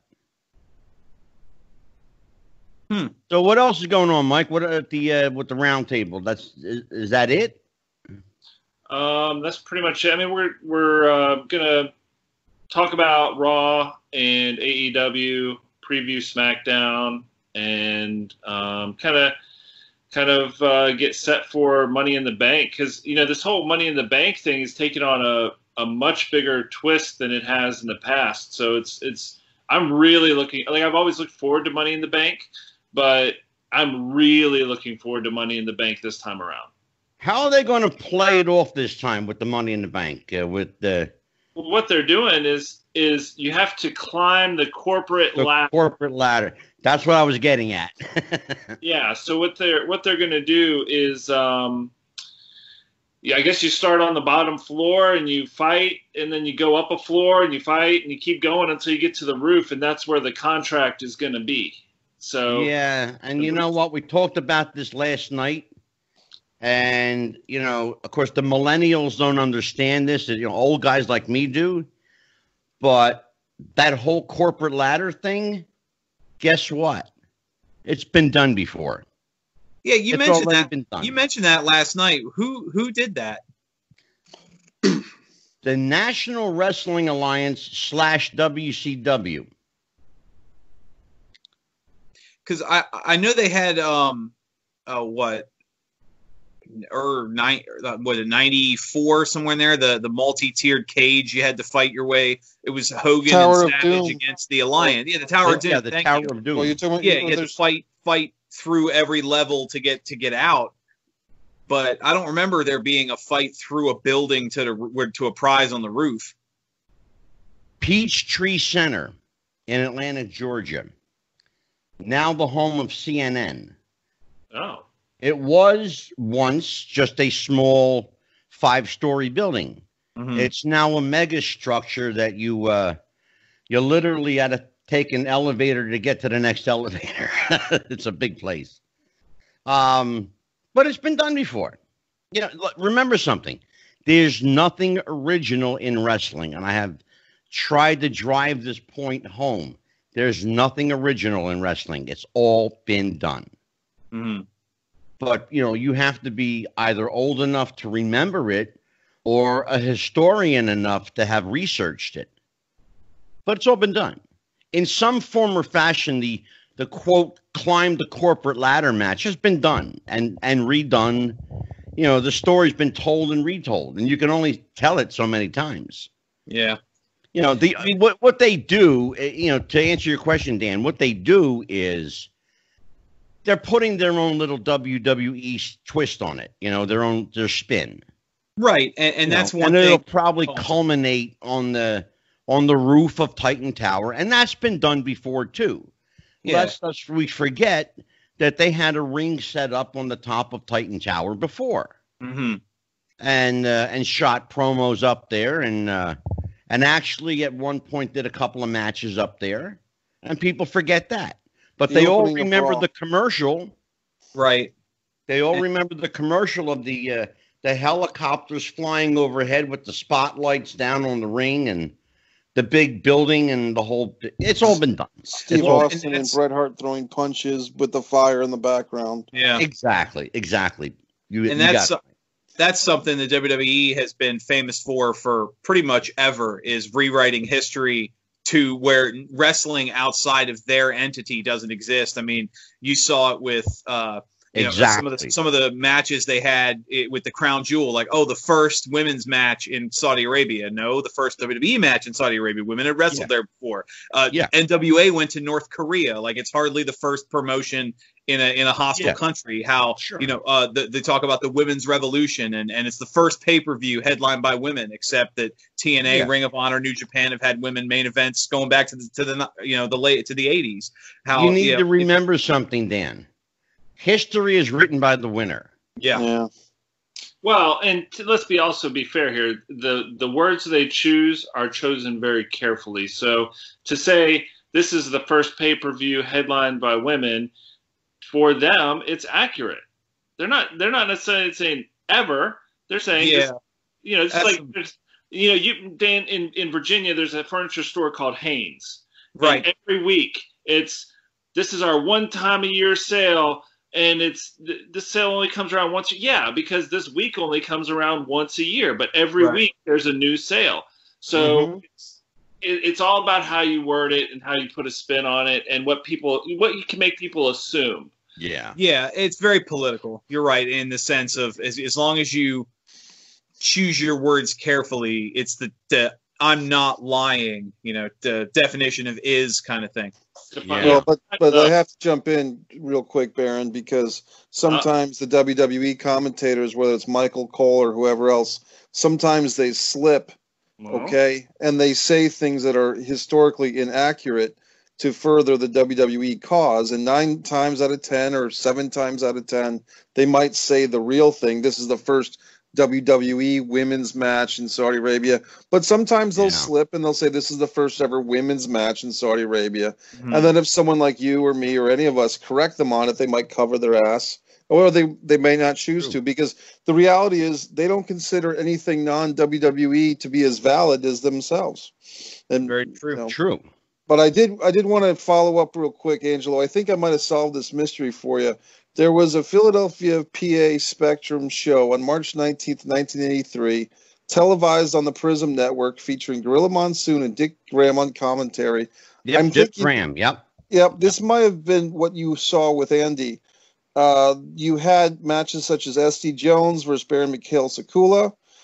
You had Jose Estrada versus Pete Sanchez. You had a midgets tag team match. You had Ray Stevens versus Jules Strongbow to a double countout, which is unusual. Tony Gurria got one over on Johnny Rods with a sunset flip. Intercontinental title match, which has been a great match. Don Morocco versus Rocky Johnson with Joey Morella, Gorilla's son, as the ref. Yeah. That was released on the Best of the WWF Volume 2. You had Superstar Billy Graham versus Salvatore Balemo, and this was the main event. See if it's a similar main event to what you were thinking of 2 years later. This was the main event in 83, a year before Andy passed away. Andre the Giant, Jimmy Snuka, and WWF World Champion Bob Backlund defeated Big John Studd, WWF Tag Team Champion Afa, and Captain Lou Albano, substituting for Sika in a best out of 3 out of 5 falls match. 3 falls to 0 with special guest referees Sweet Hansen and Arnold Skoland at ringside. And because it has that manager element, you were thinking of that Mr. Fuji Johnny V match a couple of years later. But I'm thinking what might have happened, Angelo, is you kind of merged 2 memories into one. I'm thinking I'm going to have to pull my picture out and look at it. I really am. Check out I put on the sidebar of our Skype recording tonight, I put in the text, the whole card. I'm thinking this is probably what you saw with Andy, because it would make sense, because you did mention Dick Graham on commentary and the Prism Network. You said that before I went into this research. That's just my theory. I'm going to have to check that. I still have the picture. I'm going to see if there's a timestamp on it. Yeah. What I'm gonna have to look up that and see if the videos are there, because that sounds like a hell of a card. Yeah. I'm going to tell you something. Their house shows at the Spectrum rivaled anything that WrestleMania would have. They really have. Well, Baron Von Kelleher, I am going to let you go. And I will look for a refs roundtable, maybe this weekend? I can't hear you. We're on video. Yes. There you go. I got to make you more camera savvy, bud. Yeah, I'm only on TV. Whatever. Yeah, but you're not real camera savvy. All right. I love you too, you fucker. All right, Mikey. Take care, brother. Bye, guys. See you. Take care.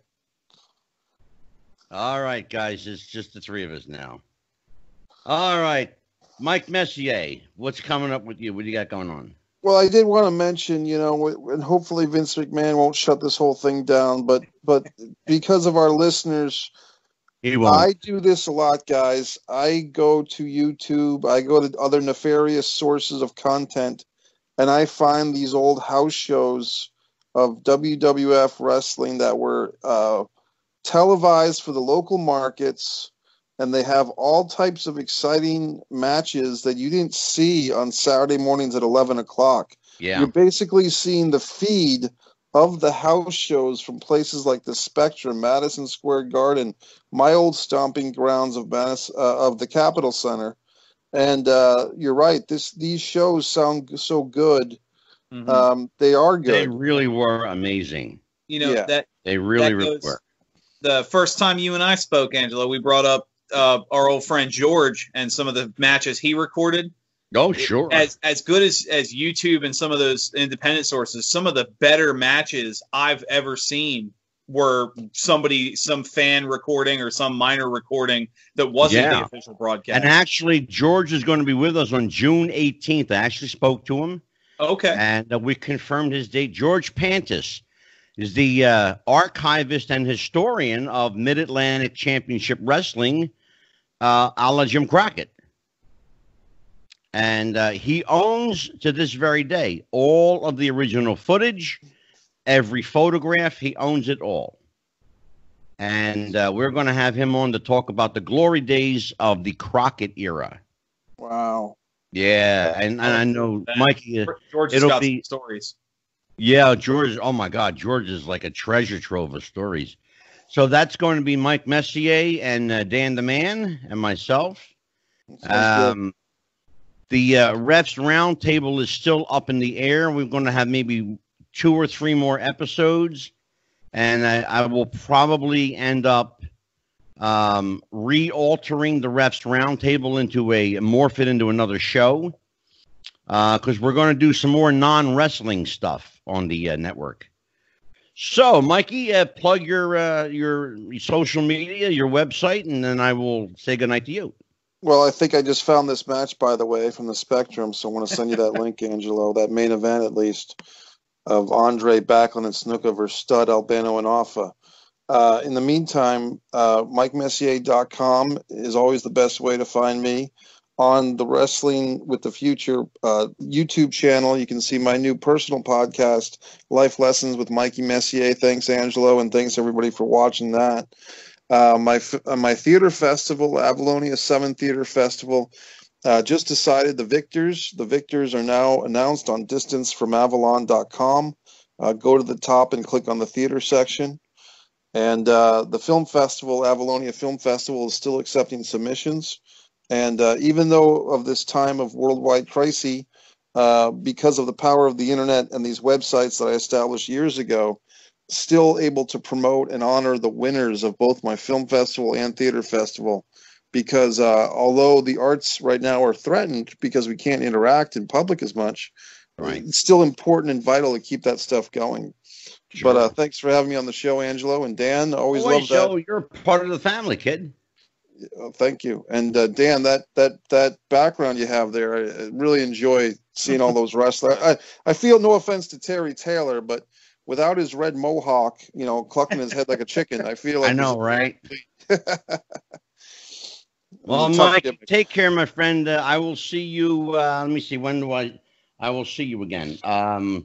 Tuesday night. We should point out Tuesday night, May the 28th. I'm sorry, April the 28th.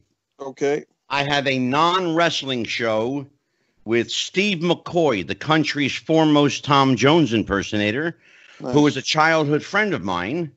And we're going to talk news, politics, coronavirus, aliens, Bigfoot, conspiracy theories, and anything else that we decide to talk about. Nice. So that will be, but the next time I see you two gentlemen, will be, excuse me, I'm back for a second, folks, will be on April the 30th, and that will be a special surprise show. I'm not going to tell you about it. Sounds good. All right. Mikey, have a good night, my friend. We're going to say good night. Thanks a lot, guys. Have a great night, Angelo. Thanks. You bet. All right. Just you and me, Dan. Sounds good. So what do you think of that conversation with J.J. Maguire? That's impressive. I mean, I know I said the same thing about Karen, but it's crazy to hear how, for lack of a better word, how simple some of it was. Like, you think, I mean, these classic songs that so perfectly fit a character. I pictured, a room with, the floor covered in crumpled papers, and they're up all night. To think it was literally just Jimmy Hart banging on a trash can, click, some lyrics, music hit, and 10 minutes later we're in the production truck, bam, hit, bam, hit. How easy he made it sound. I mean, I don't know, maybe he's a good storyteller, but to be able to pump out so much quality music literally in minutes is crazy to think. It's remarkable, isn't it? It really, really is. Absolutely. I'll tell you what, and we have to bring him back because, first of all, he's a friend of mine. Mm-hmm. And secondly, we've, and I keep saying it, we barely scratched the surface. Right. With J.J. Maguire. There's so much there. His book is like, if you've never read his book, I encourage everyone to read his book called Hollywood, My Life in Heaventown. My Life in Heaventown, you said. Yeah. Okay. It's called Hollywood, My Life in Heaventown. It's a great book. Let's talk about some of our upcoming guests. Now, you're a young guy, so some of these names might be over your head, youngin. So, but let's talk about in May. We've got some super guests coming up in May. Young man named Magnum TA. What do you know about Magnum TA? Magnum TA was a territory face when I was growing up. Related to Jake Roberts, if I remember correctly. Sure. Through marriage, right? He's Tessa Blanchard's stepfather. Yes. Yeah, that connection. And he was, well, they had a term for him. I'm trying to remember. There was a big push. I can't. Get down. As a cat. I can't remember the term they had for him, but there was a wave of the baby faces at the time that were just all young, attractive men. You had, Terry Taylor and Magnum TA and the Rock and Roll Express, and it was just every. Yeah, they were all studs. Yeah, that's a good word, but yeah, I remember him from that, but he didn't travel through some of the areas I grew up, so I saw him more in the magazines and the tapes than I ever did on TV. Yeah. On May 6th, we've got Evan Ginsberg and Bill Pierce from the WWE. You know who Evan Ginsberg is? I have heard that name. He's the associate producer of The Wrestler, starring Mickey Rourke. That's right. We spoke on the phone about him. Yes, because he's also the associate producer of 350 Days. Yes, which I watched the other night after your recommendation. Phenomenal. Yeah, good movie. Great movie. And with him is going to be Bill Pierce. Bill Pierce worked for the WWF under the name Chris Michaels. Chris Michaels. Yeah, Chris Michaels. And he also worked under the name Bill Pierce. He was an enhancement talent, but he tag teamed with Tony Garea and tag teamed with Tito Santana. Oh, nice. And had a little run there. On May 7th, the genius Leapin' Lanny Poffo will be here. What do you know about Lanny Poffo? Other than one of the most articulate people I've ever heard in my life. Completely underrated. Oh, I don't want to say underrated. Everybody loved him, but I underutilized for as talented as he was. Good term, yeah, underutilized for sure. Yes, I mean, really, even though it was, you mentioned, sometimes you get characters that are almost a joke. When he had the genius gimmick, I thought that was one of the best heel managers I've ever seen in my life, and it was almost treated like an afterthought to the rest of the roster. But I know, amazing talent. I look forward to it. It might surprise you who came up with the genius gimmick. Really? Pat Patterson. Oh, well, that man's credited with a lot of the ideas then. I'm telling you what. Now, we have on May 12th, Flying Brian Pillman Jr. Okay. And he will be with us on the 12th and the 26th. Nice. I've seen him. He wrestled for VCW, the promotion George works for, the local Vanguard Image Wrestling, the local around here. He's wrestled here a few times. Oh, yeah, sure. Now, we have a couple of guys coming on that week that are celebrity wrestler lookalikes. Really? we've got Brandon Savage and Randy Hogan. Now, let me tell you about Brandon Savage. If you saw the Dark Side of the Ring, the Macho Man episode, the match made in heaven.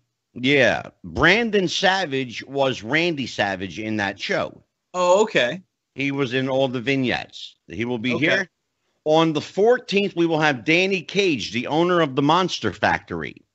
The first commercially available wrestling school opened up by my friend, the late Larry Sharp, Pretty Boy Larry Sharp. We will have a wrestling icon on May 19th. That's Doc Diamond, and I want you to do some homework about Doc Diamond. He's a great, great wrestler from the 60s and 70s. Okay. And a little bit run in the 80s. He was a great manager, heel manager, and a hell of a worker back in the day. Then we're going to do a special roundtable on May 21st. That's going to be the Dino Bravo episode to follow up the Dark Side of the Ring. Okay. We're going to have our own... The deep dive, I think you talked about. Yeah. Okay. That's going to be our own unique take on it. And then Brian Pillman Jr. will come back on the 26th to fill out the month of May. And just a couple of side notes for June, we've got Sam Houston for 2 interviews. June 9th and June 11th, Sam Houston will be here. And on June the 16th, Jimmy Snuka's very best friend in the whole world, Phil LaRusso, will be here making a very, very rare podcast appearance. In fact, it's his first podcast ever, and he will break his silence about the man he knew. Okay. And but we will respect him and not talk about Allentown, Pennsylvania, and we will not broach that subject. I understand that. We'll talk about the human side, the man, Jimmy Snuka, the man, the myth, the person. And that's just partly in June. So we've got a lot more to do. I don't want to give too many giveaways right now. I enjoy the surprises. Well, tell everybody your social and where can they reach you and how can they get a hold of you? Well, I have the man.wwtf both on outlook.com and Twitter. So I'm trying to get more active in the wrestling discussions on Twitter. The man page is obviously new. Okay. So hit me up there and check it out. I will tell you, I've gotten some amazing feedback on you. Everybody likes you. You're personable. You know your stuff. And that's what I'm looking for. I've gotten some kind words on social media as well. I appreciate the platform. And they love your mutton chops, and your sideburns are the thing of Facebook now. Everybody's talking about them. There you go. Did you see I put a picture of Rico Constantino up there? I did, yes. I like you said, maybe one day Rico and I can get the chop off. Well, you and Rico will have that opportunity sooner than you think. Oh, I like it. Because he's coming back on. Wonderful. Well, for Dan the Man Sebastiano, I am Psychic Medium Angelo. Till we see you again, folks, take care. Happy wrestling. Bye-bye.